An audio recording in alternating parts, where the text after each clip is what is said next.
duly called and notice this meeting has been duly posted for time and manner required by law. Can everybody hear me? Turn it back on now.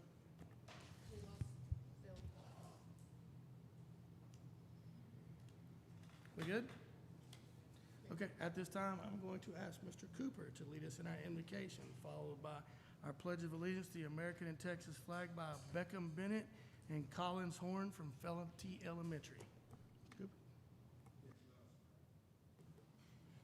Heavenly Father, most gracious eternal God, we thank you for an opportunity to serve. Father, we thank you for our school district, Father. Lord, we thank you that the greater days of WISD are yet before us. Father, help the administrators, teachers, staff, trustees, everyone involved, Father, to keep the main thing, which are our children. Help us to see the things that we miss. Help us to right in that which is wrong. Help us bring glory to your name by having a great school district. And we thank you again for the opportunity to serve. In Jesus' mighty name we pray. Thank God, amen.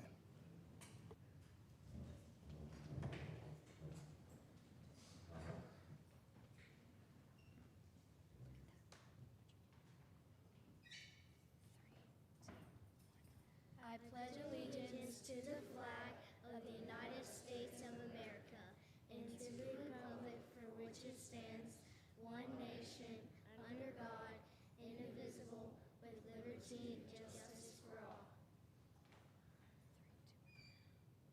Honor the Texas flag. I pledge allegiance to thee, Texas, one state under God, one and indivisible.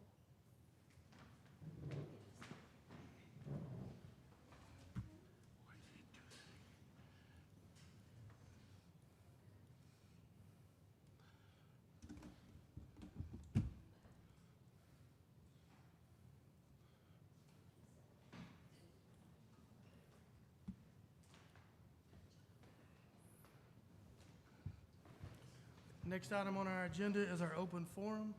Do not believe we have anyone signed up to speak tonight, so we will move into closed session according to section 551.001 et sec of the Texas Government Code. It is now 5:02 p.m.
6:10, the board's going to reconvene back into open session.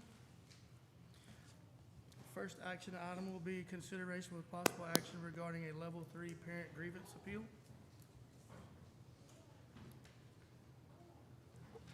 Mr. President, I move to deny the level 3 parent grievance appeal and affirm the level 2 decision of administration. A motion by Mr. McCutcheon. Do I have a second? Second. Second by Mr. Cooper. Any other discussion? All in favor, say aye. Opposed, say nay. Motion carries 6-0. Next action item will be consideration with possible action to approve the hiring of Director of Transportation.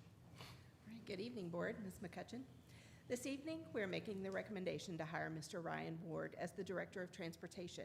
He has 9 years of experience in similar roles, and his promotion within WISD reflects both his capacity, capability, and commitment, and he is very well prepared to lead the department into the future. Any questions for Ms. Burkhalter? Okay, at this time, I entertain a motion to approve action item B as presented. So moved. Motion by Mrs. Timmerman, Second. second by Mr. Pitts. Any other discussion? All in favor, say aye. Aye. Say nay. Motion carries 6-0. Is he here?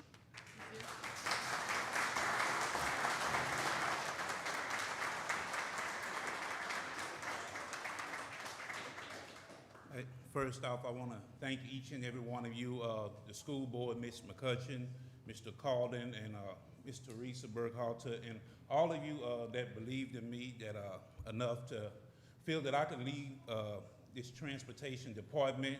When I came here 3 years ago, it's kind of I touched something. When I came here 3 years ago from Red Oak, I was a trainer, and I was telling the coaches, I was real familiar with the coaches and athletics, and I would train them during the summer, and I said, I got a position in Waxahachie as a supervisor. And my girls are athletes at Red Oak, they're track and basketball. And so I was telling them that I was getting ready to go, and they just kind of looked up at me, and they say, well, that's fine, just leave the girls. And I thought that was kind of rude. It hurt my feelings a little bit, but, nevertheless, I came on to Waxahachie. And so since then, I've been going to track meets. And with my girls going to Red Oak and me being an employee here at Waxahachie, I've always very supportive father, but I have a Red Oak t-shirt on, but I have my Waxahachie jacket on top.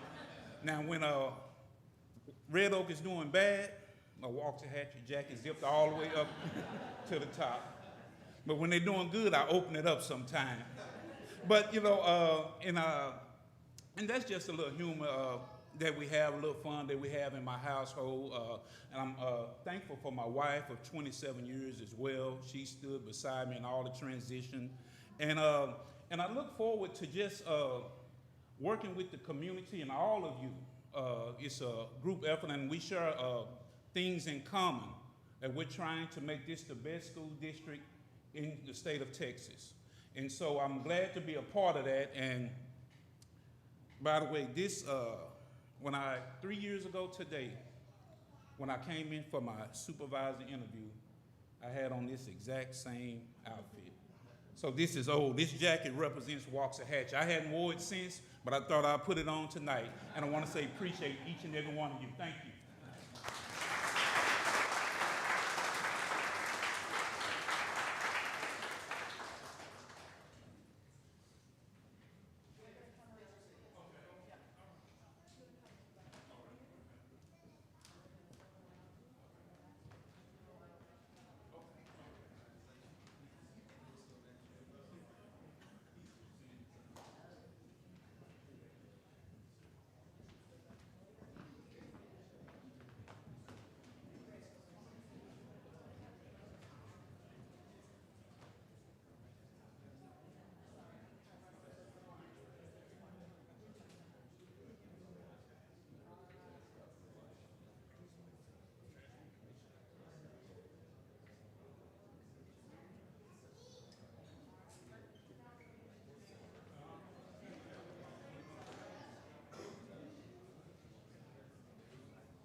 Okay, our next action item will be consideration with possible action to approve the recommendation to name a district facility. Mr. Rogers?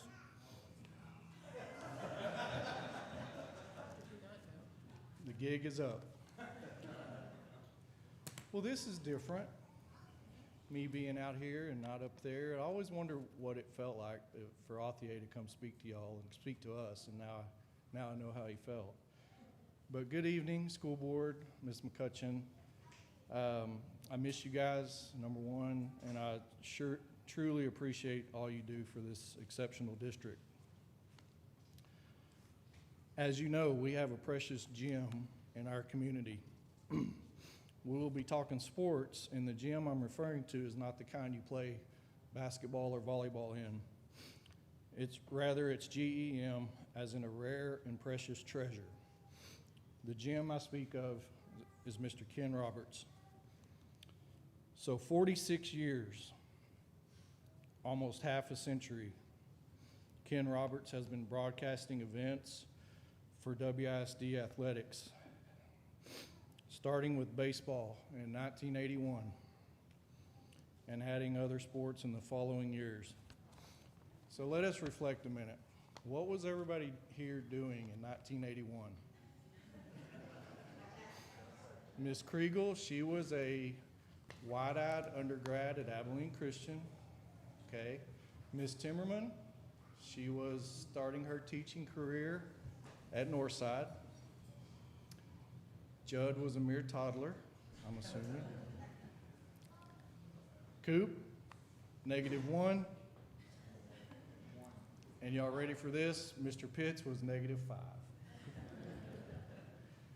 I was a 4th grader at Northside Elementary with Mr. Turner, Mr. Mike Turner as my principal, who coincidentally, is Ken's broadcast partner now. So,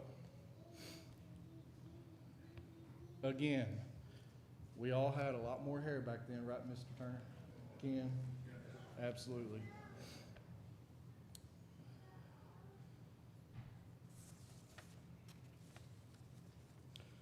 Mr. Ken Roberts, 46 years. Started doing baseball in 1981. And by the way, baseball guys, I wanted to make sure I said this. One of my regrets in being a baseball player is not recording any of Ken's broadcasts. So it's not too late. If you haven't, I would recommend trying to capture some of the broadcasts that Ken does of your baseball games. When you get my age, when you get to be a fossil like me, you will appreciate that. Trust me. 46 years announcing, and I don't see him slowing down anytime soon. Mr. Ken Roberts, who means the world to me and so many others. The countless athletes and coaches you have encountered is incredible. Speaking of which, I will give credit where credit is due. If you'll notice the picture on the screen, my inspiration for this occasion was a simple Facebook post by Coach Shane Tollison on January 2nd, 2024, over 2 years ago. Yes, it took me a while to get this together. Shane wrote, quote, "This picture might not mean much to some, but Ken Roberts is the voice. The pride and dedication that he brings to every game, not just football, but multiple sporting events. Doesn't matter the venue, doesn't matter the game, doesn't matter the size of the crowd or the number of listeners. He takes pride in giving every listener the in-game experience. Ken Roberts, you are first class, my friend. Thank you for all you do," close quote. Coach Tolley, couldn't have said it better myself. And thank you for your inspiration.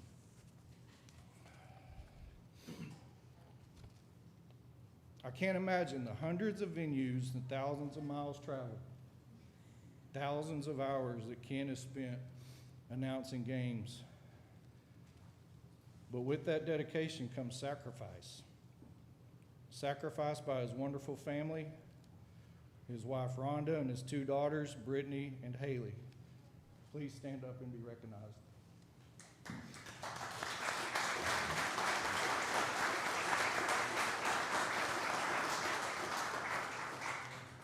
All WISD alumni, by the way. But thank you for sharing Ken with us. I did not want that to go unspoken. So back on point. Tonight we celebrate Ken and all his accomplishments. Citizen of the Year, WHS Athletic Hall of Fame, Texas Radio Broadcasters Hall of Fame. The list goes on and on. However,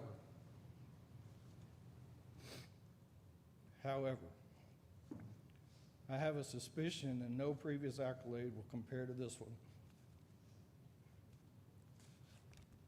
Ken and Rhonda, the girls, can y'all come up?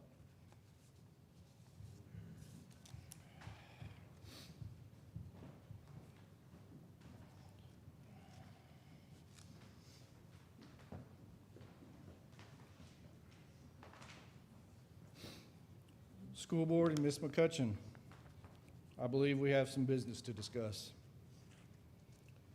On behalf of the Waxahachie Independent School District Naming Committee, we respectfully recommend and request that from this day forward and to the end of eternity, that the press box at Richards Ballpark be forever named the Ken Roberts Press Box.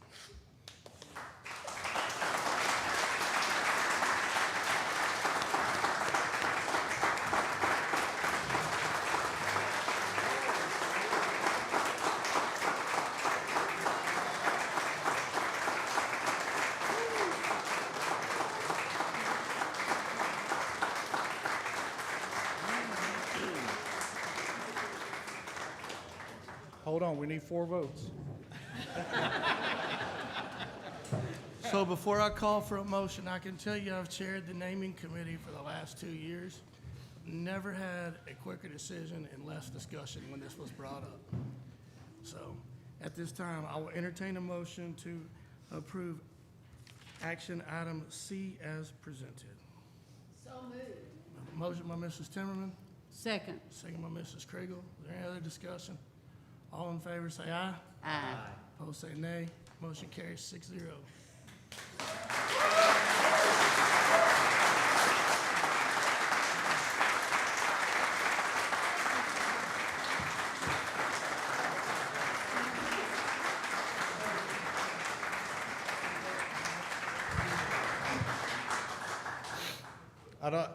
I don't often get tearful emotional about anything, but considering that Richards Park is a place I've often told my wife I wanted to be buried at, I guess since they've opened that little crematorium gazebo, that's probably as close as I'm going to get. What an honor.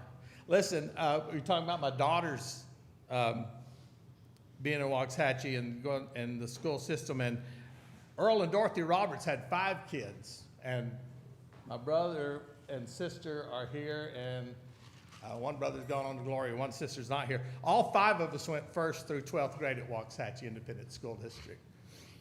So it's a very special place for us. It's home. Our family business was here and growing up here, but of all those venues that John was talking about, well, that's the place, Richards Park. And Coach and I have talked about it a lot when we're sitting in those, as you're looking at that, 2 windows to the very left. Where else would you rather be? And it's such an honor to be able to be a part and have been a part. I was looking at these guys coming in, and right away 3 of them walked by, and I thought, your daddies were playing. And I'd already been doing this for about 7 years. And I've always said if some of those grandkids start coming through, maybe that'll be time for me to hang it up. But I want to thank all my family that's here and friends. Boy, just so many. I always wondered what it would take to get Shane Tollison back to Waxahachie. Look at that.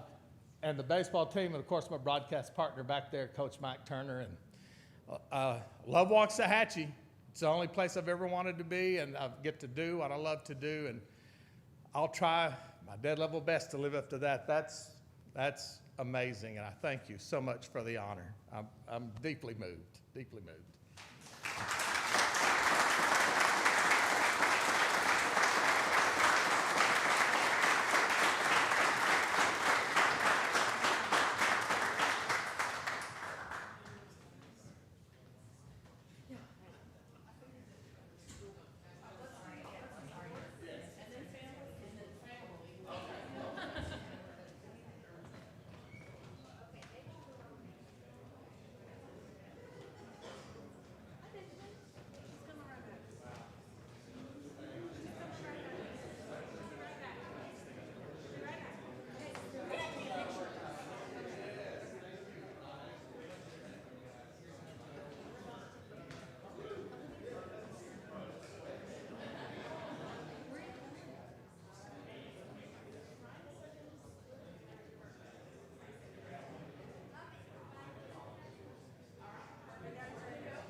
You gotta factor in the adrenaline you're gonna have. Hey man, good to see you. How are you doing? Good, sir. How are you? Good. Hey man, how are you? Yeah, no kidding.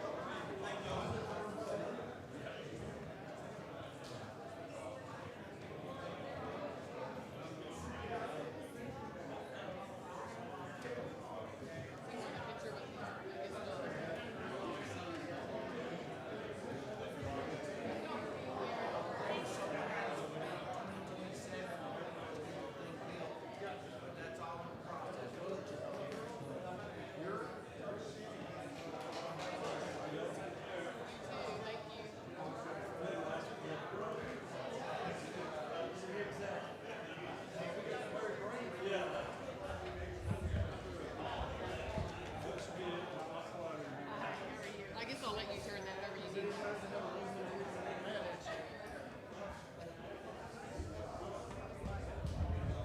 There we go. Perfect.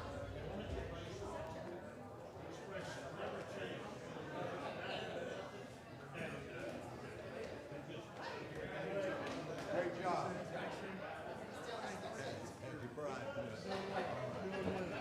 Hopefully good enough to make it home.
Okay, our next action item will be consideration with possible action to approve the certification of instructional materials for the 2026-2027 school year. Ms. Hombuck, I don't know how you follow that, but it's all yours. You're right, sir. I do not know how I follow that either, because that is an amazing honor for Mr. Roberts. But tonight, I do want to talk with you, Board, and Ms. McCutcheon. This is our annual certification of provision for instructional materials, which is formerly called the TEAC certification. Mr. Calden has presented this in the past, but this is necessary to access our instructional materials allotment funds. These funds are utilized to purchase primary source curricular materials and technology items in accordance with our state regulations, and this will apply for the 26-27 school year only. The actual documentation that you have in your board packet of what resources we utilize to meet these requirements will begin, the primary piece begins on page 10 of the certification document. I just want to add in a few additional pieces, just kind of some tidbits to note that the last ELAR adoption that we had for 6th through 12th grade was in 2019. The last ELAR, or the last math adoption that we went through was 2014. And then we also had an adoption of 2023 for K-5, and then an adoption again last fall with K-5 math. And so those old proclamations prior to 2023, those instructional materials, according to the state, were not necessarily, they didn't necessarily have to be 100% TEACS aligned. You're gonna see a number of things in all of our areas that we utilize to ensure that 100% TEKS certification or coverage within our classrooms. You'll see Discovery Ed, you'll see Lead Forward, you'll see a number of different resources that we use. In 2023-2024 school year with House Bill 1605, the state changed to the SBOE-led IMRA process. That's the Instructional Materials Review and Adoption process. And with that change, during that change, they originally looked at some of those resources, just a very few, like Amplify and Eureka, and they quoted them at 100% TEKS alignment. So for us, we currently use Amplify Texas. That is the Texas version of Amplify for K-5. That is considered 100% in TEKS alignment according to the state. And then we use Bluebonnet Math for our for our K-5 math adoption, also considered 100% TEKS alignment. And so as you look through that document there, you'll see a number of resources that add to those positions, add to those resources to make sure that we're covered at 100% alignment. Some areas that I'll just note with our last fall and this spring, last spring, a year ago, we had teacher groups that came in from all over the elementary campuses, and we looked at what did we need to add to since we had lived within our resources with Amplify for a full year. One of those things that we needed to add to as part of our resources and our lessons were related to extended constructed responses, or things which you'll hear teachers call ECRs. And so we've added in that area, we've bolstered that area quite a bit within our pacing guides and our lesson plans to ensure that we were meeting the needs and requests of the teachers that met during that committee meeting last spring. Some allotment areas I just want to cover for you. With this instructional materials and technology allotment, with these funds, this biennium, which started this 26-27 school year, or the next 26-27 school year, will be approximately $174.69 per student. Now, just roll that up against the fact that we are going to be talking next month about a 612 math adoption, which is also a very teacher-led and teacher-heavy committee that will be bringing that adoption to you. The adoption considerations to you. But those resources are over $100 per student.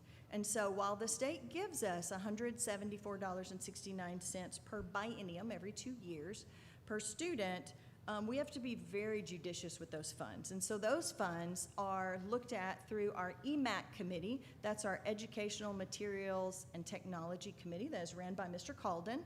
And so it is a committee of our staff members that meet and discuss and approve what resources we purchase with that specific set of funds.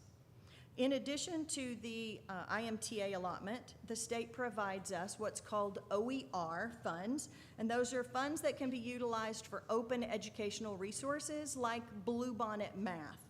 That is a $20 per student fund, and it is what's considered a use it or lose it fund. And so if we do not use it within the current year, we lose it, it's gone. And so we receive approximately $220,000 that covers the expanse of Bluebonnet Math. And so that Bluebonnet Math is covered within that. And that is the only thing currently that we can use that OER funding and allotment for.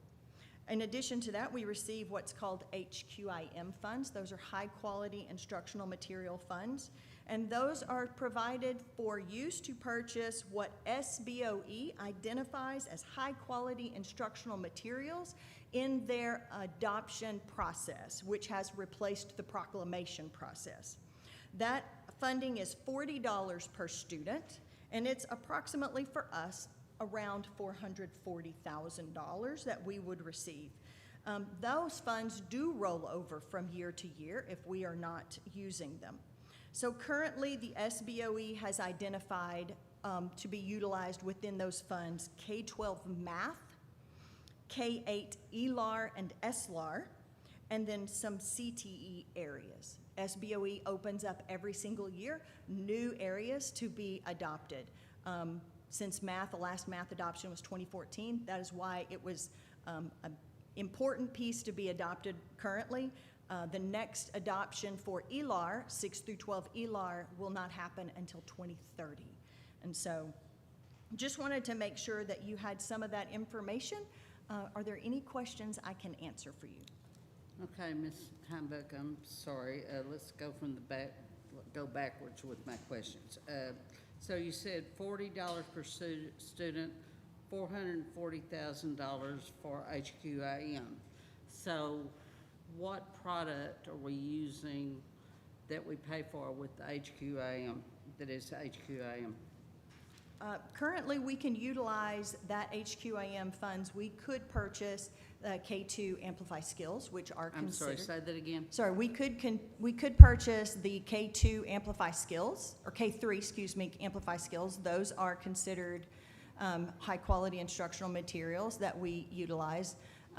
There are some 6-8 ELAR adoptions that we have through HMH and SAVAS that we could utilize those funds for. Mr. Calden's team is really good about looking at what of our areas qualify and utilizing those resources to the best of our district funds.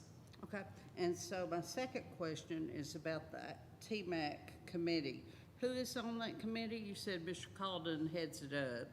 So is it teachers, or is it administration or curriculum? Who heads up? That are all administration level specific positions, and we have a member from every one of our programs that are invited to come to those meetings. Mr. East, Mr. Perry are invited to come and attend those meetings as anyone is invited as they can. Special education, 504, bilingual ESL, GT, advanced academics. If we are talking about specific content areas, then our curriculum experts for those areas, our content coordinators, are invited to talk through what knowledge they have in relation to those resources. Okay, thank you. And so you said administration. Are you talking about principals or upper admin, or I see that teachers aren't involved, but are principals involved in that committee, or is it upper admin? Not generally. Principals are invited if they have an area that they are requesting, specifically that they are asking EMAT funds to be utilized for, then we either call them or invite them to the meeting. Okay. We know principals' time off campus is hard for them to get away, so a lot of times we will call or go visit with them ahead of time to be able to get their input. Okay. And last question, I think, how is it that the Bluebonnet math is going to be funded next year? Is it through what allotment? The OER. Okay, okay. And it'll be fully funded? It is funded up to whatever that allotment is, depending on our student population. It's $20 per student, so I give an approximate of $220,000 because we're a little over an 11,000 student district, but there may be some pieces there that we fund through the HQIM, $40 per student. Okay. And have you received any word from the State Board of Education or from TEA about the issues with Bluebonnet math? Because I understand there were quite a few. With the Bluebonnet, there were issues with a number of things through Bluebonnet Reading and Bluebonnet Math. Most of those issues were related to URL links or grammatical errors, but they are redoing any of the books. A majority of those were related to teachers' editions, not student editions. However, they are redoing all of those, and we are getting all new materials through Great Minds for anything that needs to be shifted or changed. Okay, thank you. Any other questions? Okay, I entertain a motion to approve action item D as presented. Motion by Mr. McCutcheon. Do I have a second? Second. Second by Mr. Pitts. Any other discussion? All in favor say aye. Aye. Opposed say nay. Motion carries 6-0. Thank you very much, Thank you. Mr. Dunlap. Okay. Agenda item 7 is our budget workshop. Mr. Calden, 2026-2027 budget workshop number 1. Thank you, sir. Good evening, board and Ms. McCutcheon. We are 6 months out from the 26-27 fiscal year, so it's time we start talking the budget. Yes, that hurts my heart to say that too. 6 months out to work on the budget. We're going to roll through the same budget workshop that we've done the last couple of years, obviously updated for 26-27, but a lot of checkpoints, kind of where we are now, and things that you're going to want to know as we roll into that preparation of that final budget for your approval in August. We'll start with fund balance, our good healthy measure of where we sit in terms of fund balance. These numbers are shown in millions, but all the extra zeros kind of really clutter up the screen. Would point out to the chart on the right that you'll see our fund balance is improving in the general fund. That is thanks to your leadership and your stewardship of making sure that we are staying balanced and we are living within our means. 24-25 is a little bit of a surprise. We did anticipate that we were actually going to lose money at the end of the year, but we had a lot of purchase orders that expired and went unspent at the end of the year. So happy to report that we did add about $1.8 million to fund balance in the general fund. That does pull us very close to our 25% or 90-day operating balance in the general fund. So we're really excited about being at that point, but that's really the starting point for us. We know that we've got Waxahachie Creek opening up, and we know that we still need to be good stewards and make sure that we're providing those resources for the opening of Waxahachie Creek and for all of the other students and staff that are within our district. So right now, we're sitting at about $30.8 million in general fund balance at the end of 24-25. Current year operations, it's not been a great year for revenue. We missed student enrollment by about 430 students. Our attendance rate's a little bit below 95. We're within shouting distance of it, but we're a little bit below it. In all, when we calculate our ADA, this is as of December, that mid-year checkpoint, about 166 ADA below what we budgeted for the year. I'm not gravely concerned about that 166. Some of those can be made up as we go through the course of the year with CTE courses and as we perfect where our weighted FTEs are throughout the district. But overall, right now, our best estimate for state revenue is about $2 million below what we estimated going into this school year. Again, some of those things will be primarily fixed as we get into shoring up ADA and FTEs throughout the entire school year. This is really just that snapshot through December. So we've got time to clean some of that up, but we do anticipate that we're going to miss our revenue estimate for the year. Legislatively, we're not currently in a legislative session, but that doesn't mean things aren't still changing. So we expect changes in SPED funding. That was approved as part of the last legislative session, but we still don't have guidelines and details on that. So that's one thing that could have a significant impact as we roll into next year. The legislature's only commitment at this point is to put $250 million additional dollars towards special education in the state of Texas. We don't know exactly what that looks like, and we don't know really what that fiscal impact for us is going to be. So that's one of the big hurdles that we are still on the lookout for definitiveness from TEA as we go into the 26-27 budget. And then the second bullets just tell you that TEA continues to change their modify their application of hold harmless provisions. So you may remember back in August, we issued some bonds so that we could get under the hold harmless and those funds would not be constrained by the increased homestead exemption. TEA just recently modified how that hold harmless is calculated. So we're still working through those things as TEA puts these things out so that we can make sure we're in a good spot going forward. Thankfully, that does not impact the general fund, that only impacts the interest and sinking fund. So as we roll through budget mechanics, these are really broad just to make sure that we're all on the same page as we go through budget preparation. General fund revenue is from three sources. We have local, state, and federal.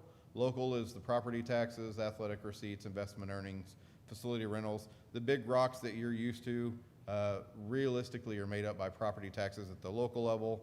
The offshoot of that is going to be at the state level. That's going to be that ADA funding. So we're funded at the state level by a number of students that we have on an average daily, and then the makeup of those students also goes into that calculation. Federal revenues in the general fund are SHARS reimbursements. You may remember we have really dialed back those SHARS reimbursements as there have been more changes to the program. Spoiler alert, a couple of slides, I'll tell you that we're going to budget 0 again next year in SHARS reimbursement, and that's down from about $2.5 million 4 or 5 years ago when we were really at the heyday of SHARS within Waxahachie ISD. Right now, this year, where we are, our local revenue and state revenue is really roughly split 50-50. So we kind of work through these cycles. The state will put some money into public ed and we get closer to 50-50 state local, and then we'll go a couple of years without any investment from the legislature, and we'll get closer to 60-40 where the local taxpayer is funding 60% of public ed, and then we'll go back and the state will put some more money into it, and we get back to about 50-50.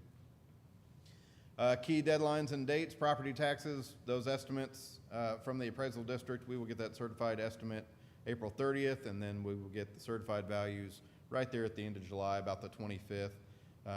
We take that, send that off to the state. The state tells us usually by about August 7th what our tax rate can be. So what really makes this a burdensome process is that's roughly 48-50% of our revenue that we're waiting until the extreme last minute to be able to confirm. So that's why we really try to take that conservative approach as we go through revenue, especially property taxes within our budget preparation. We're going to assume a 99% collection rate. I highlight that only to tell you that it really is not always 99. This year was about 97%, which really is coming back up. 23-24 appears to be the low water mark over about the last 7 or 8 years. But 97% we're hoping is not really the new norm. But if it is, then we will adjust our revenue estimates to show 97% instead of 99.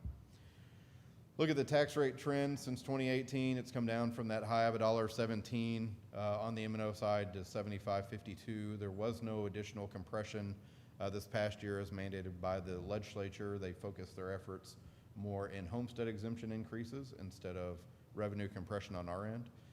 But we are at the floor. So M&O tax rate has a maximum and has a floor. We are at the floor, so we're not required to compress that anymore on any given year. You'll see that INS tax rate in the green bar. You see that it did increase in 23-24. That was with the approval of the $574 million in bonds that we report to you pretty much on every month, propositions A, B, and C. That was the 2.9-cent increase from those bond issues. And so that's that one increase that you'll see in that INS tax rate. Tax rate's just a number. It takes taxable values to determine actual property revenues. You'll see a considerable increase trend since 2017 in our freeze adjusted taxable values. But you also notice the last 3 years, it's really kind of leveled out a lot. You don't see those marketed increases. Those last 3 years are where we're starting to see those those homestead exemption increases. You may remember it was 40,000 not too long ago, and now it's 140,000. So we've seen those really big increases in that homestead exemption, which really has had a limiting impact on our freeze adjusted taxable values. We know there's growth, we know there's new additions, we know that there are valuation increases, but it's been stymied a significant amount by the increase in the homestead exemption. Also, talking about flattening out a little bit, we're looking at that enrollment trend. We had a very normal trajectory upwards until we got to this year. And then we noticed a little bit of contraction this year, about 20 student contraction, 25 student contraction when we are comparing snapshot enrollment to snapshot enrollment. The 2183 is a guesstimate of where we think we might be for next year's snapshot enrollment. But you'll see that that's a really more inline, more reduced, more conservative trend upward than you saw back in the 2017 to 2020 school years, where we were increasing 300-400 students a year during that time. Looking at student attendance percentage, again, we're kind of looking at about that 95% attendance range. This number is going to be a little bit higher than what we actually experience at the end of the year because when we look at funding, not all students count for a full ADA funding. Our pre-K students, they attend for a full day. We have full day pre-K, but the state only funds pre-K at half day. So our pre-K students will actually, they will show up in that 95.84% number, but when we look at actual funding, on an attendance percentage from the state, the number will be lower because for our 200-plus pre-K students, they don't count as a full ADA. They count as a 0.5 ADA every day that they show up. I ruined the surprise, federal revenue considerations. We're going to budget 0 again next year. Again, we still participate in the SHARS program. We still receive roughly $100,000 or so per year, but there's still so many changes in the SHARS program on eligibility and what it takes to actually claim expenditures in SHARS that as a district, we don't want to make staffing and hiring decisions off of a changing goalpost. So we budget 0. We know that it will come in a little bit more than that, and that will provide us a little bit of flexibility at the end of the year as we go forward.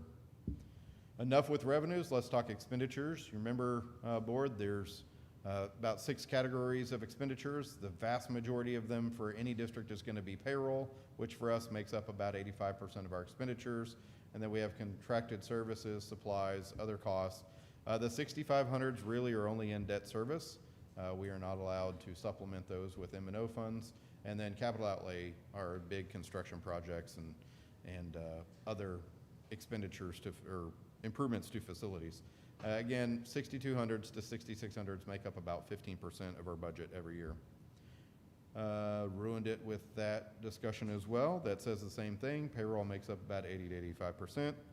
So when we go into 26, 27, things that we're looking at in the way too early projections. I'm anticipating that we are going to have a student increase in enrollment, and I'm going to budget about 20 additional students for funding purposes. I know it's a really, really low number, but I don't want to get out in front of our skis. This year we got out in front of our skis to the tune of 160 students. I don't want to be in that position again because that puts us in a real financial bind. I do anticipate that we will have growth, but I don't anticipate it's going to be significant in terms of moving the bottom line. So we're going to increase student ADA by about 20 for next year and really kind of hold tight as we go through. If I look at this on a sanity check level, if I anticipate I'm going to have 11,286 students next year, then I need about 94% attendance to meet that funding rate. That's doable. That's not Herculean, but that 11,286 needs to be a pretty good number for enrollment. Revenue considerations, again, we're expecting an ADA of about 10,435. This is down 146 from where we are this year. I told you at the beginning we missed ADA by 166. I'm increasing it 20, thus we're reducing that ADA target of 146. I expect property values to increase about 7%. There's no science in this number at this point. That's really just a placeholder as we try to work through what does that look like for local revenue versus state revenues. We will get more information from the appraisal district at the end of April, and we'll help fine-tune that number. Still looking at student attendance to return to about that 95% mark. Anything above 95% is great. We capture additional revenue from the state. Things below 95%, really the world we've been living in, 94 and high 94 change, and we just leave a little bit of money on the table from where we originally budgeted. If we meet these numbers, we're looking at local revenues to increase about 3.7 million, state revenues to decrease about 1.6 million. Our recapture payment would also increase. So recapture, as our property values go up and our student enrollment stays relatively level or stagnant, that's when you're going to get that additional recapture because we're going to have more wealth per ADA, more wealth per student in attendance than we had the previous year. Right now, our recapture payment is projected to be about $700,000 this year. If these numbers hold true, our recapture payment would be about $1.5 million for next year. Overall, we anticipate to have about $1.2 million in additional revenues over this year if these numbers hold true for next year. On the expenditure side, we've come to the big one. We've been saying for a while that Waxahachie Creek is going to open for the 27-28 school year. Well, the 27-28 school year really starts in the 26-27 fiscal year. So we're going to go back to school in August, which are going to take costs, are going to take supplies, startup monies. We're going to be adding that $300 million building to our insurance coverage, and we're going to have utilities on it as well. So there are going to be some costs that we're going to incur in the 26-27 school year as it relates to Waxahachie Creek. That's our primary goal and consideration as we're looking at expenditures for 26-7. Start ramping up staffing for Waxahachie Creek. But also, we need to look at those soft costs that we're going to be encountering throughout the district and making preparations for those. Okay, deep breath. So, this is the point when we go through that we start asking board for your budget priorities so that we can make sure that we are investigating those and making sure that we have those listed for 26, 27 as we continue to have budget workshops and ultimately present you that proposed budget. Right now, this is a draft version of budget priorities. Within Tier 1, board, we've heard that you still would like that balanced budget approach. So that's still a Tier 1 priority for us. Again, creating positions for the opening of Waxahachie Creek along with the other operating costs that go into opening a new campus. Within Tier 2, we still have increased budget for bus replacements. Our fleet, we do replace our fleet to the tune of about 3 buses a year. That doesn't really give us a lot of extra buses for replacement cycle. We would like to increase that to 4 or even 5 if we could, but that is a Tier 2 priority. And then, of course, increasing the budget as the cost of devices increases. We need to make sure that we're keeping up with replacement for our one-to-one device initiative. Honestly, Tier 3, those have been up there a couple of years. I don't know that we're going to have the resources to address those this year, but we would love to develop a retirement matching program to benefit our staff when they move into the retirement phase, and then also an attendance buyback program. Our staff that are not using all of their days off in any given year that would like to sell some of those back, we would like to investigate starting a buyback program as well. So with that, I'm going to hush and ask for your feedback and your priorities as we work for the 26-27 budget. Ryan, Yes, I ma'am. understand the cost of, excuse me, opening up Creek, but it really disappoints me that staffing salaries has completely disappeared from here as raises. It was number 2 on Tier 1, and to be honest with you, tonight I was going to ask for that to be moved to number 1, Okay. and it's not even on there. What is it, salaries? Salaries, And Mr. Cox. compensation. Okay, and I agree with Ms. Timmerman on that. We have to look at our salary increases in order to compete with our neighbors. But also, I had a question, create positions for WCHS opening. So how many positions is that? I mean, I know the principal, for opening, the principal. Yes, ma'am. How many other positions are we gonna need to open the school? So initially, you're going to need your principal, you'll need an administrative assistant with that principal, you'll need some sort of front office people, you'll need receptionists, counselors, assistant principals. I'm not saying that all of these are going to have to be brand new ads, but right now we don't have a firm number of who exactly is coming from Waxahachie High in terms of student enrollment, because Ms. Kriegel, when we did the attendance zoning, we had some grandfathering clauses in there as well. So that muddies it up a good bit where we don't have a true count of students who are going to be attending Waxahachie Creek at this moment. We still have the opportunity to investigate and get that number from students before we hire positions, but we do know that we're going to have principal to start with. We know that we're going to have like a band director, a theater director. Those are all positions that we're looking at and determining how many will stay at Waxahachie High and how many will be at Waxahachie Creek. Yes, sir, I understand that, but I'm talking about this fiscal year. Mm-hmm. We're only gonna be hiring, am I correct, the principal and a couple office staff to get ready for the next school year? Or do we have to hire the band director and everything and carry them a year? So we are planning in the 25-6 school year to hire a principal for the campus. In the 26-7 year, we're planning on hiring band director, football coach, theater director. I'm not telling you the entire year. I would imagine we're probably looking at spring of 27 to hire those positions to where they would have some months to work with the principal to set their visions and their policies and procedures for their departments in that building. But that is something that's going to happen during the 26-27 school year.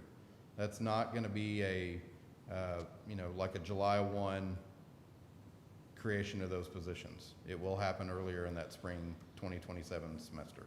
Okay. I know there's gonna be a lot of moving parts, but it just seems like, I understand that we have to budget for that, but we need to be sure that we are taking care of the staff we have across the board from the staff we have. Yes, ma'am. Not just teachers, to our cafeteria workers, because I believe when I checked earlier this year, we were among the lowest 4 in the district, in our 4 little, small, large communities in Ellis County. We were lower salary than most in pretty much across the board, I believe. So we need to address that. Okay. It's definitely, just because it's not included on here does not mean it's something that we're gonna work for. But realistically, until we have that positions for Waxahachie Creek's opening nailed down, that's something that I don't know where to start on that. We've got to start nailing down those Creek positions to know how much funds we're gonna have available for any staff increases. You know, what concerns me after reading the survey, in here it says compensation is the most frequently cited concern across campuses and job categories, with staff expressing challenges relating to that and feeling valued. So they're all saying compensation. I'm worried about losing good teachers, and we have already, because we're not doing enough for salaries. So again, I would really like that back on tier 1. Yes, ma'am. For every 1% raise, what does it cost the district? 1%, probably, if 85% of our budget goes towards salary and benefits, 1% is gonna be every bit of 850 to 900,000. So 1% Across the would board. pretty much take up the entire amount we're expecting for increasing in funds. It So would come if- pretty close. So if you're anticipating wanting to give more than a 1%, you're gonna look at budget cuts somewhere. That would be one way to look at it, yes, sir. So if you're gonna bring a staff compensation, will you please show me where you're gonna take the money from? Yes, sir. Thank you. I always worry about our lowest paid, because 1% of nothing is nothing. Agreed. And with your leadership, you told us last year that the state's support staff allotment was not enough. And so we made sure that we went in and did a 5% increase. We would love to have done more, but the state essentially gave us about 1/10 of the revenue they gave us for the teacher increase for all other staff to support, to share in.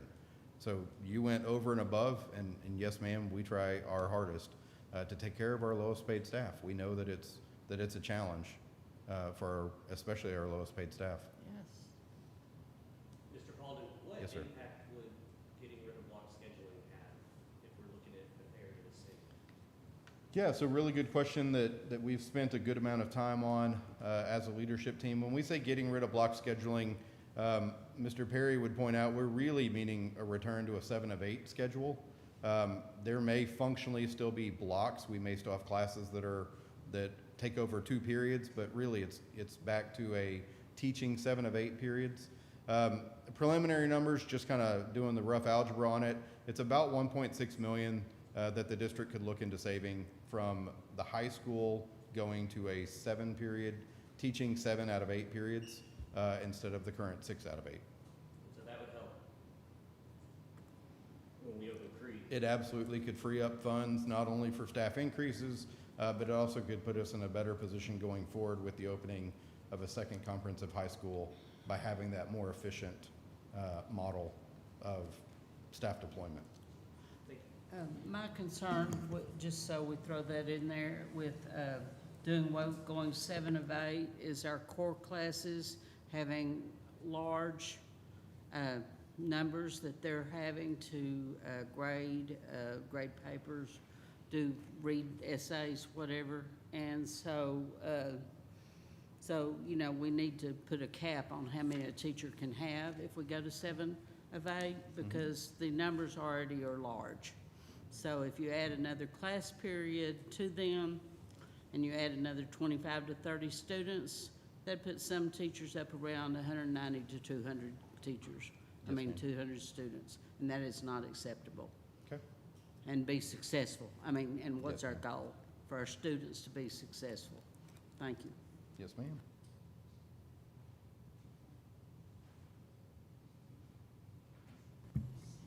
Anyone else? Okay, thank you very much, Ms. Colvin. Thank you. And then our next workshop will be in June. We did not want to do it right on the heels of a new trustee being seated, because that's already a lot of information, a lot of head swimming. So we are going to delay it until June this year, so we can have that second budget workshop. So. The next item on our agenda is a public hearing. Tonight, we will be holding a public hearing regarding the 2024-2025 Texas Academic Performance Report, also known as TAPER. Following the presentation, we will invite the public to approach the podium and provide input on the subjects at hand. The public hearing will begin with a presentation by Dawn Hilburn, WISD Director of Accountability and Assessment. Ms. Hilburn. Good evening, Board, and Ms. McCutcheon. I'm here to go over, I'm going to nerd out on you a little bit, go over all this data. So there's 35 pages of data that we're going to go over in 10 pages. So get your running shoes on, because here we go. So we're going to talk about the 24-25 TAPER report, which is your Texas Academics Performance Report. We'll start on that left-hand side, y'all, and a lot of this information has already been presented to you, so I'm not going to go in depth on a lot of these things. So our district accountability rating we know is a C. If you want to know more about our financial standards report, Mr. Calden has given us great information on that. You could click on that link and look more. If you want to know more about a report on violent and criminal incidents, you can click on a link there and find out more. Distinctions and designations, what does that mean? Each campus has 40 schools that are compared to them. So you're comparing someone that is very similar per se. So those are the 4 categories below that when we look at 40 campuses that are comparable, we look at academic achievement, which is talking about our kids that score masters on STAR. It's the top 25 comparative growth, which is from one year to the other, our students growing. It's our closing the gap, so our accountability falls in 3 domains. This is domain 3, and then there's post-secondary readiness, so that's that SAT, ACT participation and all that, and we get a grade on that, and that's each campus. Below that is what we call RDA, which is results-driven accountability. It comes out around that December timeframe. What you'll see on the bottom of this is we are all DL1s, which means special education, bilingual education, and other special populations. They all meet requirements on that. One thing that's changing with RDA is it's now going to be a part of our accountability system. And so moving forward, when we get accountability ratings, so our new accountability rating starts in 2028, RDA will count for that. Right now, it's just a separate report. On the right-hand side, that's just kind of a table of contents and some of the things that we are going to look at today, from teacher information to student information to campus information. This next slide, you've already seen this information up top. If you want to know more about things, though, those are live links that you can go to the TAPER report. Again, our district is a C. Our special education is meets requirement. If there's also a TAPER glossary that even sometimes I have to go look at, because some of these things that they put in there, you have to really wrap your brain around. There's ethnic distribution. So what you see in blue is the state. What you see in green is WISD. And so you can tell, just looking at that, African American, the state's at 12.8, district's 19.2. Hispanic, state's 53.5, we're at 40.5. White population, state's at 24.4, we're at 34.8. So we look a lot different from the state when you look at that.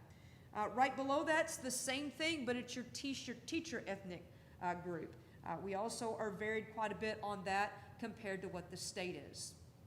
Okay, this next slide is really looking at overall campus staff breakdown. So the first part's just staff information. What percentage of professional staff do we have? That's breaking down teachers, professional staff, campus administration, central administration.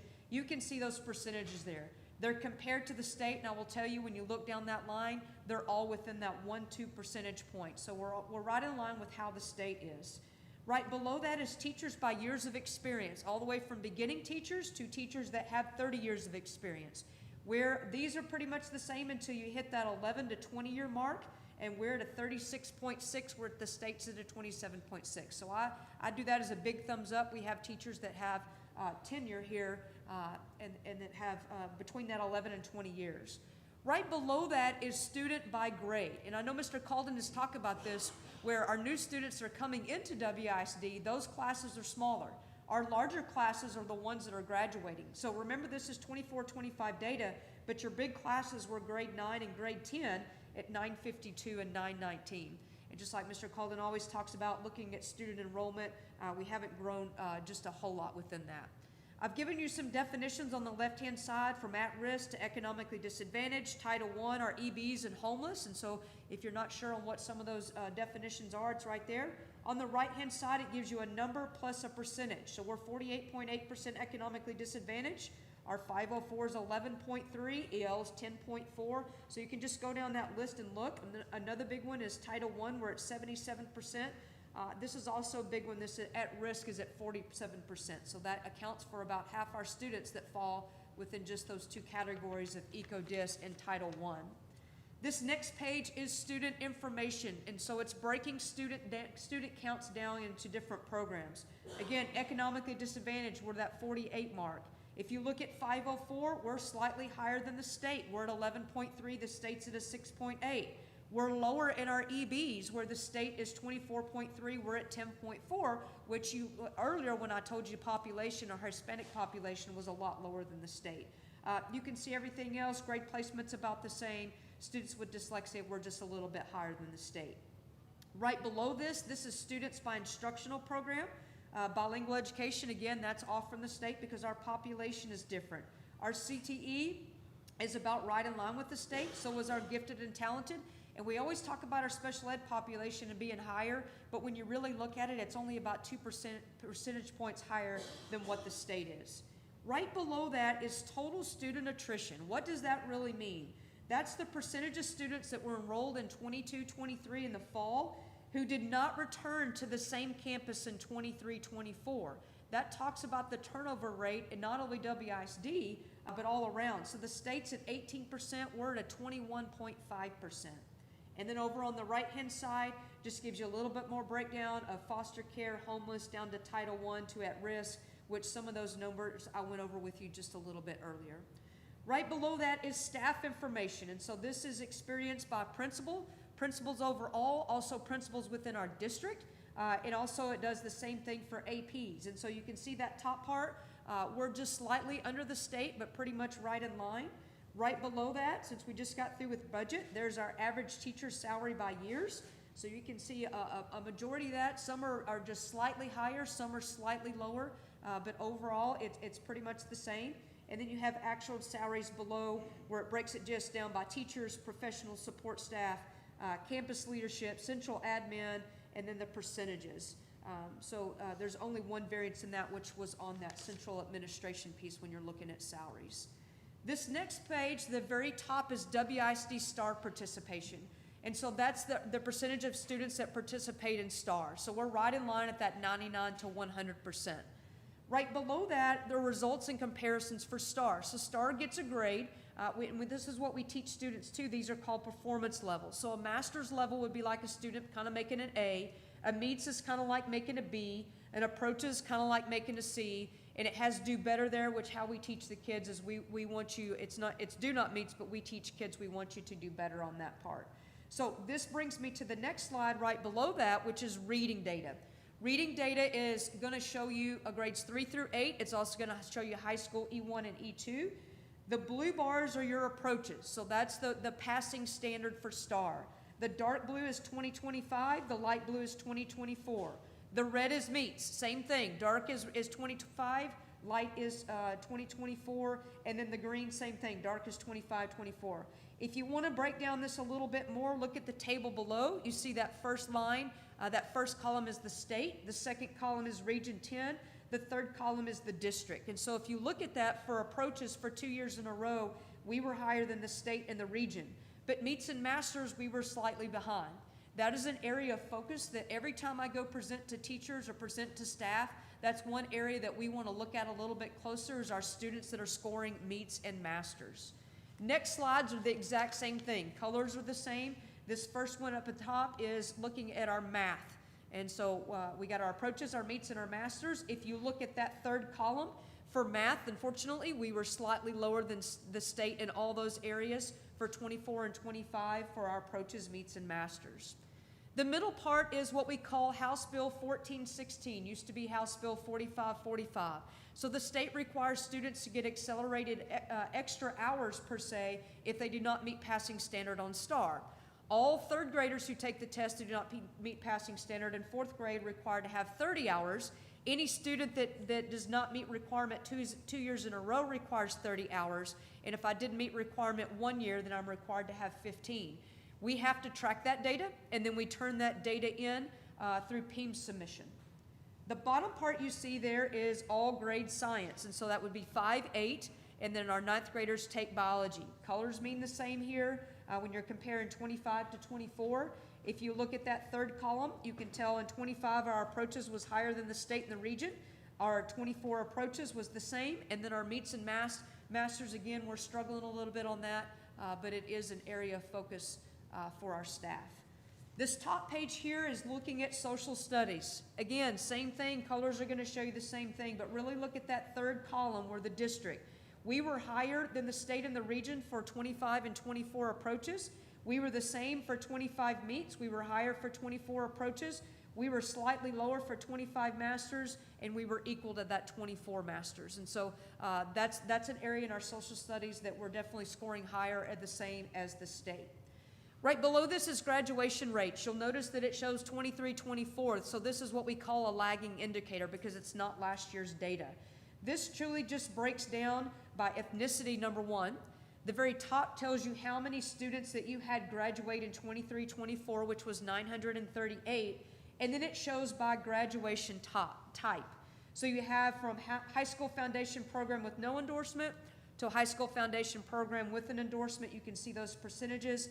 And then you have your what we call high school program with DLA, which is Distinguished Level Achievement. That really starts looking at those students that are taking Algebra 2.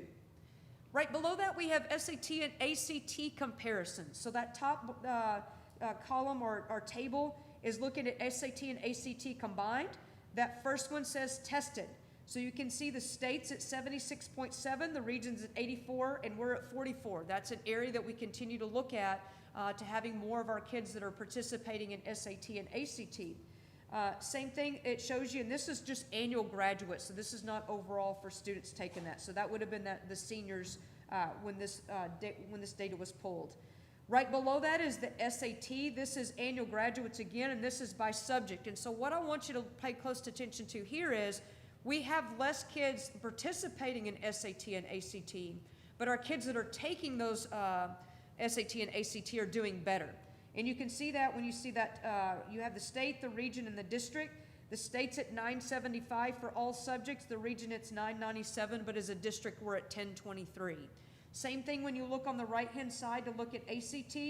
The state's at 19.3, region 10's at 20.1, but a district, we're 20.7. So again, our students that are taking it are scoring higher. We're just working on getting more students to take SAT and ACT exams. This top part is looking at AP now. This is the exact same thing. Participation, we have increased this a lot. Ms. Abity and her team have done a really good job of getting out and having more students take the exam. So you can see those comparisons by subject. You can by all subjects and then by each subject. Some of them were really close. Some of them were a little further off. But on the right-hand side, that table tells us that students that are scoring a 3 or higher. And so we're really beating the state and the region for our students scoring a 3 or higher. So it's kind of that double-edged sword. Do you increase participation, then your scores may come down. And so we're not at a bad spot when you look at this. Below that is CCMR. The first thing you're going to see is TSIA results. What is that? That's a college entrance exam. Our students get into college, but they also take it because we can earn a CCMR point for that. And so these are also annual graduates. These are TSIA results. And yes, you can look at the state and the region. That's an area that we're behind in. Then I question on this a little bit. You know, sometimes we get students to take this to get earn a CCMR point. So I think it's probably skewing our data just a little bit. Next below that is advanced courses. And so this is students that received at least 1 credit of advanced or dual credit courses. So you can see pretty much for each one of these, from any subject all the way down to social studies, we're pretty much in line with how the state is doing, that 1 to 2 percentage points. Approved industry-based certifications. We are leading the state and the region on this. We're at 41.6, where the state and the region's at 34 and 32. Right below that is our level 2 certificates. Again, we're right in line with the state on that as well.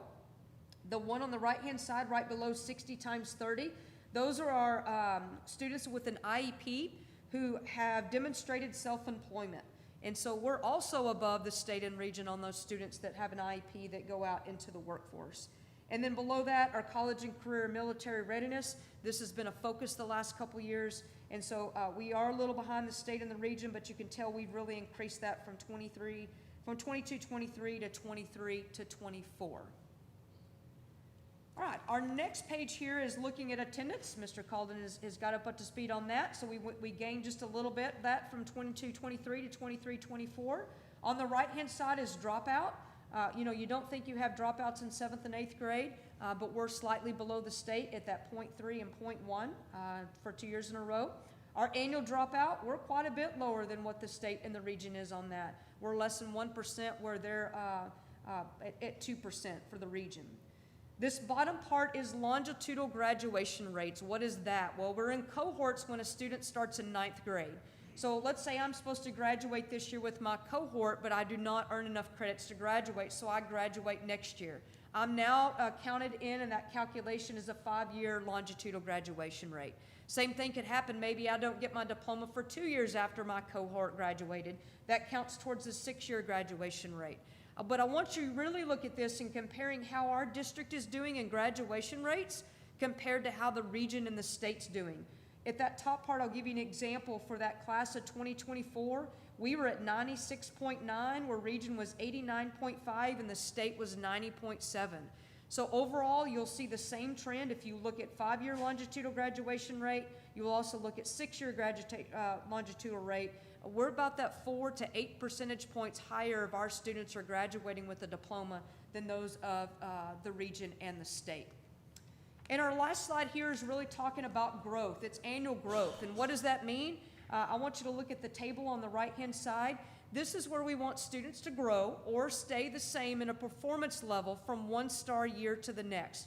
Dada Dude and I have really been going out and teaching students about being hoppers and not droppers. In fact, this point, we've met with, some of this is twice. We've met with 5,000 students in grades 3, and we've done some a little junior high, and teaching them what it means to score, to be a hopper on that. What happened on that? Okay, there we go. Then on the left-hand side, right below that, you'll see how we earn a point. As long as a student scores the same, except for that do not meets low, they cannot score that 2 years in a row, you can see where we earn a point. A student can score do not meets high 2 years in a row and get a half a point. Same thing for approaches low, same thing for approaches high. The state gives us bonus points if we have a student that did not meet standard on STAR test. If they pass the following year, we get 1.25 points for that student. And so that really does add up. On the left-hand side, this just gives you percentages by grade level, also percentages by subject, on the percentage of students that are growing from 1 year to the next. What is the target number that we want to look for? 80%. If we can get all those to equal 80%, we will be an A campus. I'm going to tell you that right now, okay? So that's what we're continuing to work on with teachers. That's why we're going out and meeting with kids and having ownership within their data to make sure we hit that 80% mark for all grade levels and all subjects. And then the bottom here is bilingual education. And so really, how are we doing based off our students to our peers across the state? And you can see across the line from your approaches to your meets to your masters, we're within a couple of percentage points in how the state and the region is doing. I told you we're going to have to put our running shoes on, so I wasn't kidding. Any questions? That was a lot of information,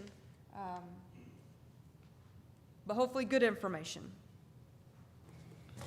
The ACT and the SAT tested. What are we looking at or doing to actually try to get more students tested? You know, we start that where we do PSAT and pre-ACT in 8th grade. So that's that big piece that we got to start getting students involved. We have parent meetings. Melissa Abity teams have parent meetings to try to get parents to understand the importance of it. So really, it's just getting that information out there. We have our counselors, college and career advisors, both at Global and at high school too, that will help out in that process to get more students to take it. We also have school day, ACT and SAT, which a lot of those students get to take that for free because we get funding from the state reimbursement for that. So really, it's just awareness. We're just continuing to push that, kind of like Melissa Abbott's team's done for AP and trying to get those percentages up, just making our students and our parents more aware and the importance of it. Great question, thank you. Piggybacking off that, so is it kind of the same thing on AP participation? Because it looks like that we're far behind the other districts in on the AP results as far as participant. The results were a little bit higher. It's that goes back to that participation piece. Yeah, the participation. I know the results are because we're not testing everybody. And that's one of those things, you know, there's been several conversations, you know, we want students to take more of it, but there's also a costing factor with that. So it's $99 per exam, and we think, you know, well, that's not a whole lot of money when I'm getting college credit, but when you're 48.8% economically disadvantaged, $99, which will probably be $100 for a student, is a lot of money. We also meet with Mr. Calden's team to try to give a discount for students to take more. And so we meet every year. In fact, we just met over a lot of that. So we're still trying to find ways on that sweet spot to get more students to take it. We've also had that incentive that students can earn their money back. And so I know it looks like we're still behind, and there's a lot of areas that we are, but we've gained so much ground on this that we're starting to close that gap a little bit. So hopefully we will continue with that with what we're doing. Ms. Hilburn, would you explain a little slower? TSIA results, Okay. It looks like we're far behind the region in those also. We are. There could be a little skewed data in here, and I'll tell you why. We give TSIA to a lot of our high school students, whether it's in Algebra 2 and English 2, I can't remember exactly, English 3 now. And so that's to earn a CCMR point. And so I think with when we're giving that mass to everybody, I think we're losing out on some of those that we're not doing as well per se. I don't know if that makes sense or not. Whereas a lot of campuses, maybe it's kind of like we did for our participation is lower than AP and SAT and ACT, but the way we're scoring is higher. Same thing for TSI. I think our participation is higher, which making our score a little bit lower. Does that kind of make sense? Because we're giving it to the masses that I don't think probably a lot of school districts may be doing that. Mm-hmm. Anyone else? Okay, at this time, are there any individuals that would wish to speak concerning the 2024-2025 Texas Academic Performance Report? I thought Mr. Mott was going to come up there. Going once, going twice. We'll now close the public hearing portion of this meeting. Thank you very much. Thank you, Board.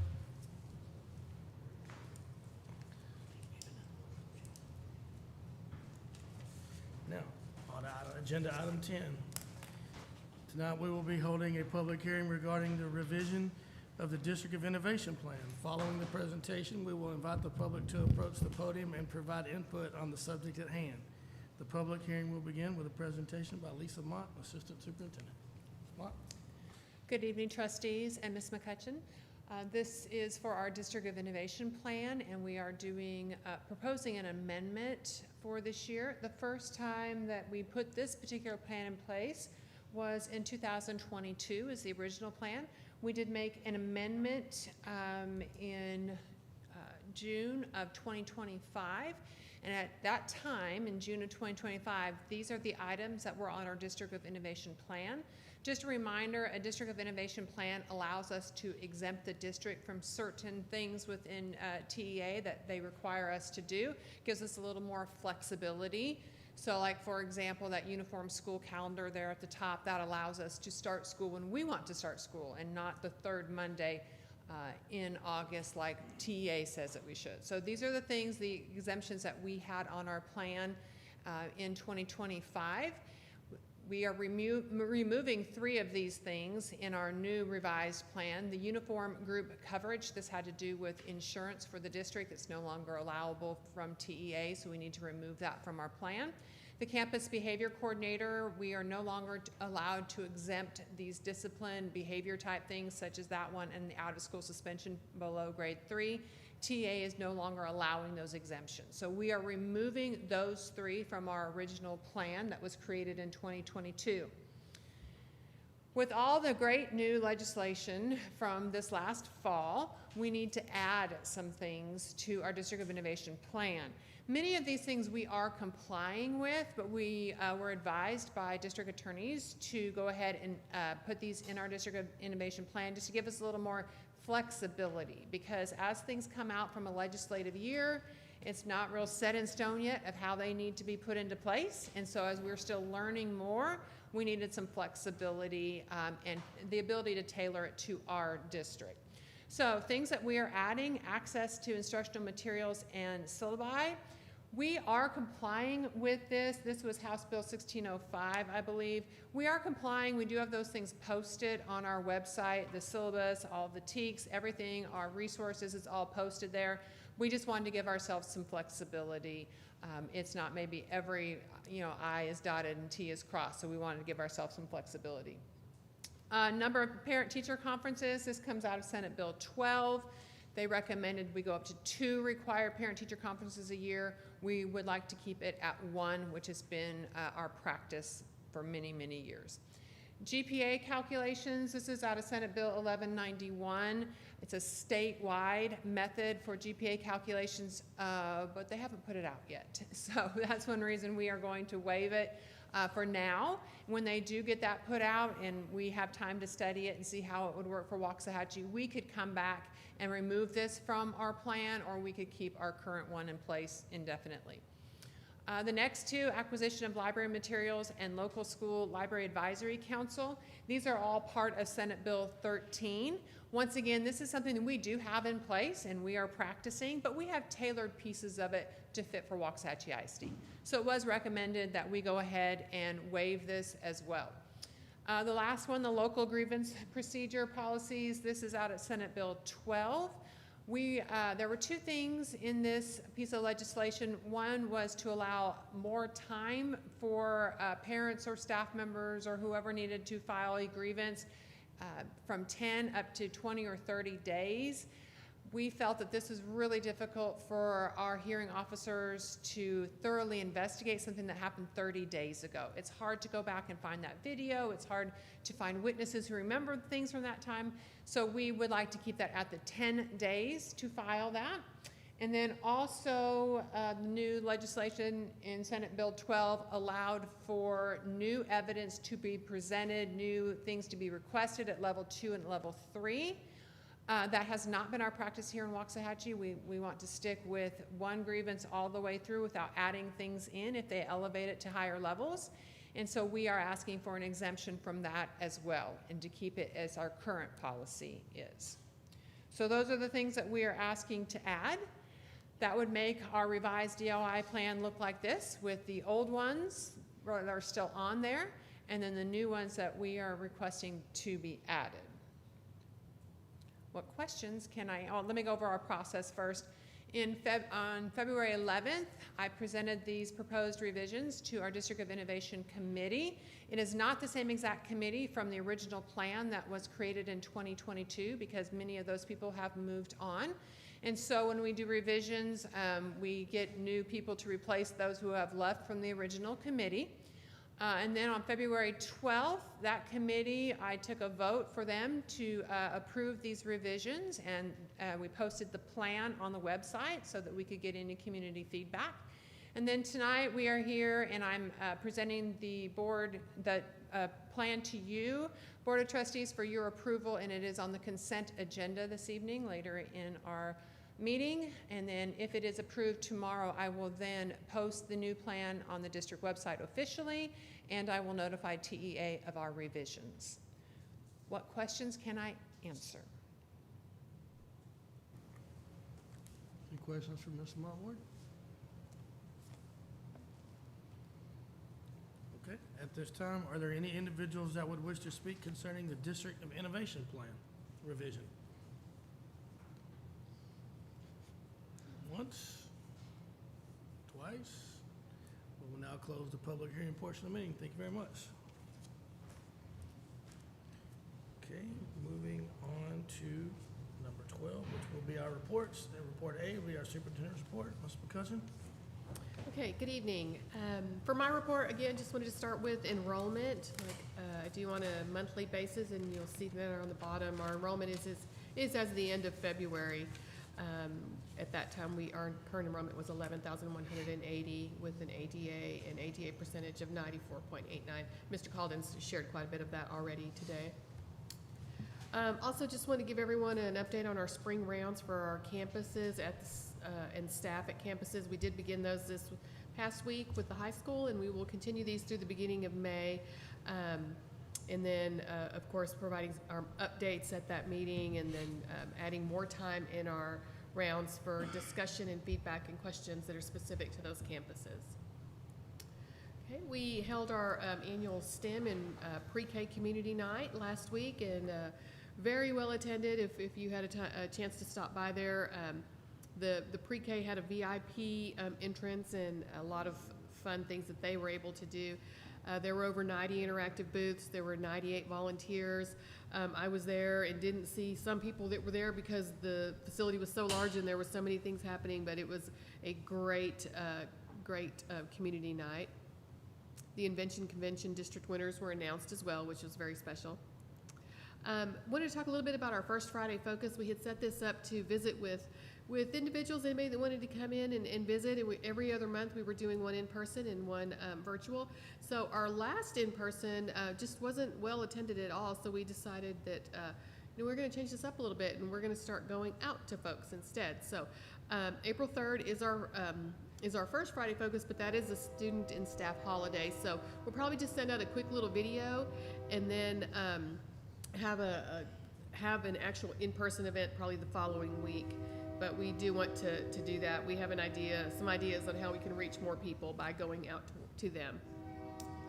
Okay, naming committee, they will be meeting again on March 26th, which is this Thursday, and we'll be considering facilities to be named. So we really appreciate those folks that work really hard to make sure our names are meaningful and impactful like we just saw. So that was pretty impressive. Also want to let everyone know we do have our job fair coming up. This will be a large event on Saturday, April 11th. We are doing that at the gym at the high school, and really working hard to make sure we can fill all of our open positions, and being competitive, and just ensuring that everything that we're trying to do is to help our students have the best teachers in those classrooms, and then also looking for the support staff that we also need, bus drivers, paraprofessionals, etc. Okay. Dual Language has a family art night. Actually, tomorrow it is at Howard Junior High, but it is for all three of our dual language campuses. So Howard Junior High, Wedgeworth Elementary School, and Dunaway Elementary School. And so if you're free and have a few minutes, you want to stop by, they will be out at Howard tomorrow night. Okay, anybody have any questions? Anything I can add? Anything from Ms. McCutcheon? Great, thank you. Thank you, ma'am. Our next report will be our Bond 2023 construction update. Now you can come up, Mr. Mott. Good evening, Board. Ms. McCutcheon, I'm here to give you the May 2023 construction update for the month of March. We'll talk about the Coleman football field and track. That football field and track have been completed. It has officially been handed over to the athletes there. They have been using it. We do have a few minor cosmetic issues, and we're going to have waiting on the report from TAS, which is our Texas Assist, like handicap area accessible, and waiting on that report to see if there's any issues we have there as well. It does have to be separate because it was a separate project, so we do have to have that, and so we're waiting on that report. They've already come through. We're expecting one minor issue that we have to repair. We just have to wait for the official report to do that. Finley Junior High. So Finley Junior High, we are starting the Fine Arts Alternate. You may just hear it called the Junior High Alternate plan we had there. So we have started that. We started that over spring break. There's your picture there on the right. That awning and concrete that were all back there is no longer there. And just so everybody understands, when they punched a hole in that awning, there was probably about a foot or more of water in that entire awning that has been sitting there for who knows how long. So it's kind of glad that we did it, because we were going to have some problems if we didn't eventually in that area. And it was very unforeseen until they hit the hole and they were covered in water. And so it is gone. We will start the outside project now. Then we will start on May 2nd. We'll start to get the inside area, the band hall and all that. The drama department, they have a play on the 2nd, so we're not taking their room until actually on Monday evening, the 5th. We're giving them Monday to finish up packing and all that. We'll take over all that, then we'll start working on that area in there. We'll put temp walls up and everything else. So we'll start all that. And as you can see there, the outside area will turn back over no later than the spring break of 27. The other areas you see there, the interior area, will turn back over to the school in August 1 of 26. We'll move on to Waxahachie Creek High School. We're continuing on this project, as you well aware. That will be going on until about May of 27 is when we'll probably finish that project and be handed back over to the district. Right now, we're about 15% completed the roof area. We're about 25% of the exterior walls are sheeted, waiting on brick to start there. And then we have about 65% of the block masonry throughout the building completed. We are continuing with inside plumbing, electrical, exterior brick has started, exterior window installation have started as well. You'll see some pictures of some of that. Matter of fact, right here, here's your first exterior brick going on the building. That is right outside the area A, which is right outside the administration area. So you can start to see going up. That picture was taken this morning about 7:30 or 8. And when I was back out there this afternoon, we have in part of that up about halfway up those windows. We have a lot of that already. They're moving pretty quick out there when they get the chance. So you can see those two pictures there in left and right. Here's area C. That'll be kind of as we move through, that'll be the next area. Area on the left there is the south side of C. Area picture on the right is the north side of C there. You can see where the crane is sitting. And Monday morning, that crane will be sitting on the total other side of the building. That'll be a Saturday all-day move of driving that crane around the building and going to the other side. There is your Area H indoor facility there. So you can see those beams started going up. Those started going up about Tuesday last week. So it arrived, I think it arrived Monday or Tuesday. It arrived Thursday or Friday the week before. The material arrived. They started assembling it on Tuesday last week. So we're continuing to assemble that. Once it's all assembled and everything, then we'll start working on everything indoor, but that we're not really worried about the turf and all that at this time.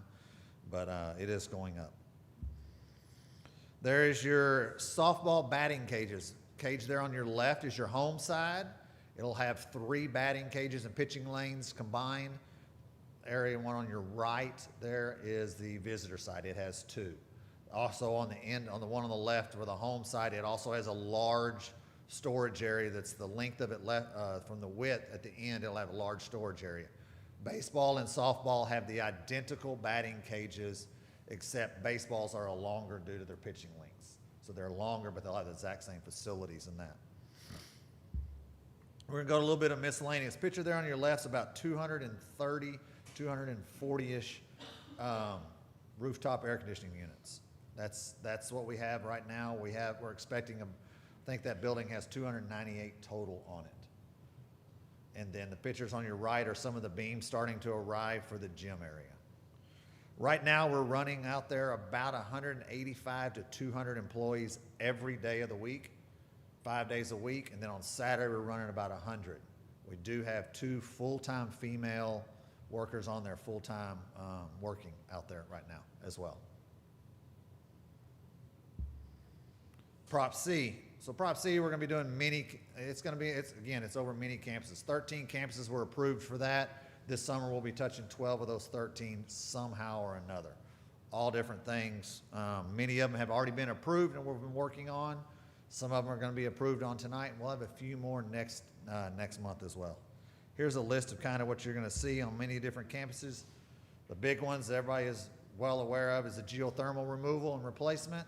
all the way down to replacing cabinets, kitchen wall tile, everything. We're touching all parts of buildings.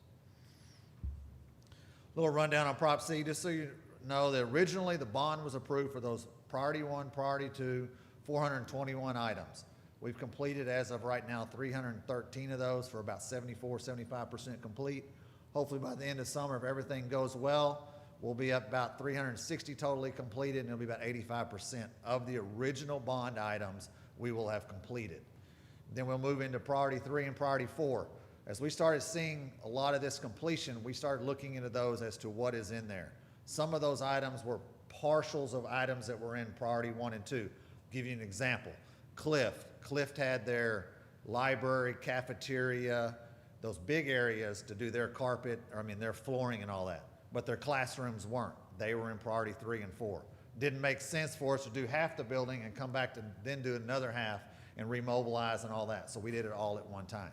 Felty was the same way, but reversed. It had classrooms, but not the big spaces. So when we did those things, we started looking at those and what helps to do all of it at one time. And then we've had some areas we've added on, different items it may be that we've discovered through the savings. We have savings, and then we see more immediate needs. It may be doors at certain buildings that are just starting to just fall apart, getting to that point that we're spending so much in maintenance, we might as well replace the whole situation there. So you're seeing a lot of those things there. So by the end of the summer, we're hoping to have, again, of the original items, about 85% complete, and of the priority 3 and 4, about another 46-47% complete. So we're running through there and doing a pretty good job, I think, of helping the district get better. A lot of the things we're doing, we're starting to see more and more of. Originally, we were doing a lot of air conditioning, those kind of things. Now we're starting to see front doors, exterior doors. We're starting to see flooring, all those kind of things that really make the building look better. It's also wear and tear items that have been there for many years on those things. Any questions? Anything, Mr. Monk? Thank you. Thanks, sir. Okay, our next report will be staff survey results taken from January to February 2026. All right, board. So this year, the HR department teamed up with our technology team to deploy the survey from the time we returned from Christmas break up through February the 13th. We collected 1,042 responses, and all campuses and departments were represented. The survey was deployed through an anonymous link on laptops brought in by the technology team, and our HR staff facilitated the survey. Our most positive feedback area was 98.15%, which is an increase over last year, and that survey item was, I am committed to helping my district achieve its goals. Our most negative feedback was 36.97%, which is actually less than last year. This same one last year was 45%. And that was my district leaders are transparent. Okay. What's working well? Our strengths that we saw from the survey are that our staff has a strong commitment to students and to the district's mission. There's a positive campus culture and teamwork, high trust in our campus level leadership, and coworker relationships are the very top reason that people stay in WISD. Our key takeaway there is that staff are engaged in their work and committed to their students. Okay, and then a few areas of growth that we saw: compensation, competitiveness, and feeling valued with compensation.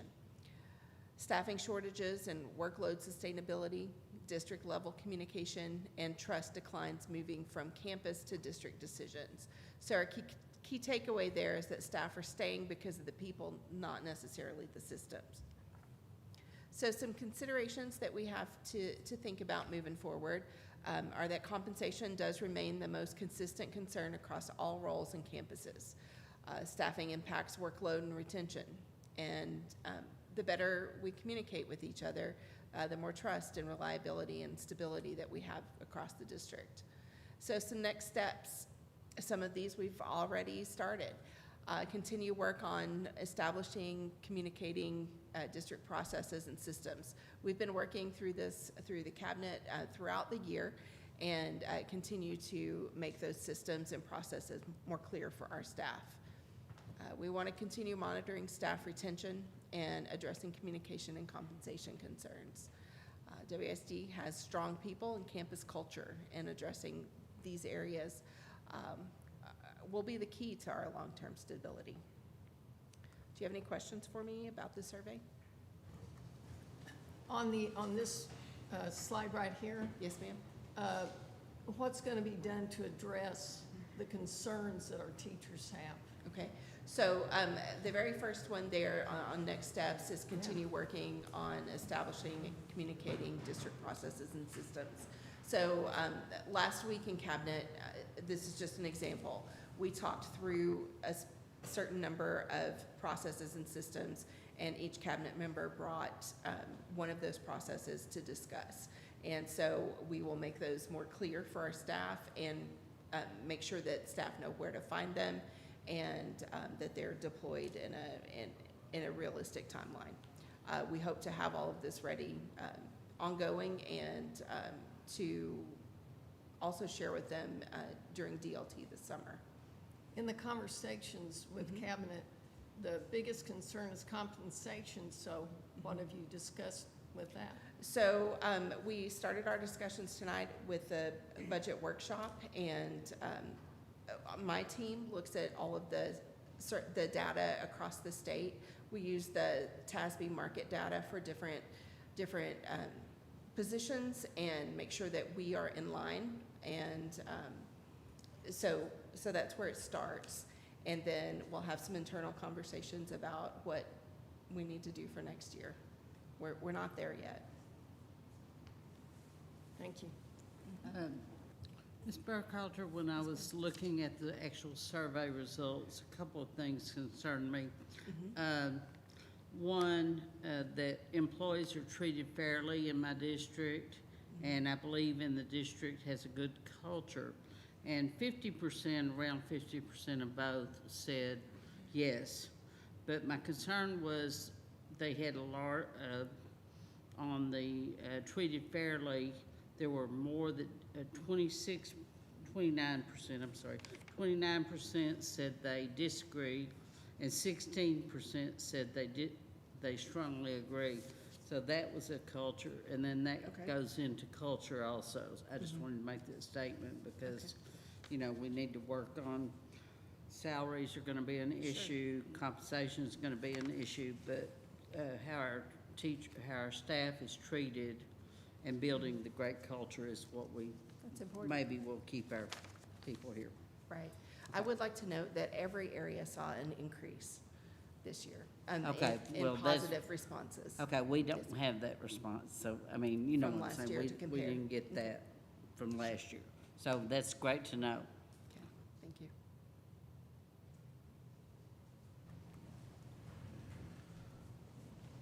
Okay, our next report will be our TIA validation results report.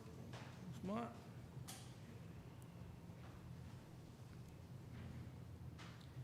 Okay, good evening once again. Teacher incentive allotment. It feels good to stand up here this year with a much different outcome and to celebrate that. Reminder of our timeline right now. The data from the 24-25 school year was collected last year through the summer. And those things that were collected were the T-test observation scores as well as the student growth scores. That was all combed into one giant spreadsheet and submitted to the state in October of 2025. And then we did hear back from Texas Tech, who is the data partner for TEA.